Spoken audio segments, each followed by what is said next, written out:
Орехи кедровые, как ни странно, не являются ни кедровыми, ни орехами, но все же это название крепко закрепилось за ними.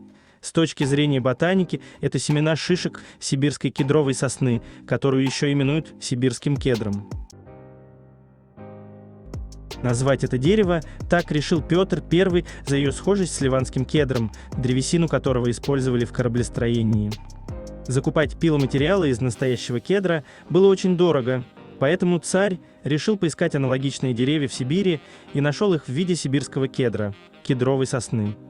С тех пор, как это дерево стали именовать кедром, за семенами из его шишек закрепилось название кедровые. Эти могучие сибирские деревья вырастают до 50 метров и живут до 300 лет и больше. С одного такого кедра можно собрать 10-12 килограммов шишек, в каждой из которых содержится до 150 орешков.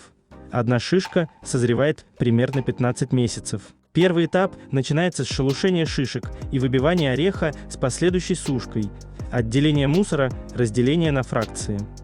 В промышленных условиях очистка осуществляется механическим способом при помощи специального высокопроизводительного оборудования. Россия – крупнейший производитель кедровых орехов в мире. Монголия является вторым по объему производителем и экспортером орехов, где ежегодно собирают 9-12 тысяч тонн орехов и экспортируется до 7 тысяч тонн очищенных кедровых ядрышек. Незначительное количество урожая также собирается в Казахстане, потребление в основном на внутреннем рынке. Крупнейшим импортером кедровых орехов является Китай.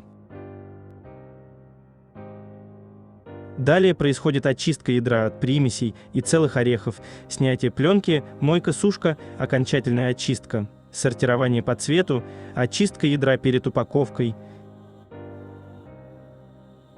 Из семян шишек кедровой сосны отжимают ароматное и полезнейшее кедровое масло, которое является самым дорогостоящим в мире из всех видов масел. Это объясняется большим расходом сырья для его производства. Чтобы получить литр кедрового масла, нужно около 3 килограммов очищенных орешков. Сегодня оно может быть изготовлено либо термическим, либо холодным методом. Холодный способ предполагает проведение отжима путем помещения отобранных кедровых ядер под металлический или деревянный пресс. Полученное таким образом масло далее либо отстаивается, либо фильтруется. Шрот, жмых, который остается после выжимания кедрового масла из ядра, перемалывается и используется в качестве вкусовой добавки и обогатителя микроэлементами и витаминами при приготовлении кондитерских изделий и кулинарных блюд. Скорлупа кедрового ореха является компонентом для некоторых бальзамов и настоек.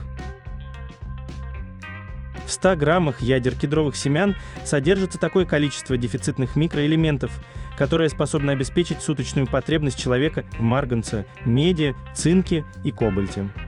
В белке ядер кедровых семян определены 14 аминокислот, 70% относятся к незаменимым, одна из которых, аргинин, около 20%, играет незаменимую роль в развитии растущего организма.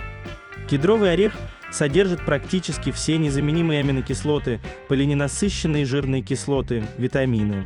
По количеству белка кедровые орешки не уступают утиному мясу, говяжьей печени и сердцу, а также многим видам рыбы.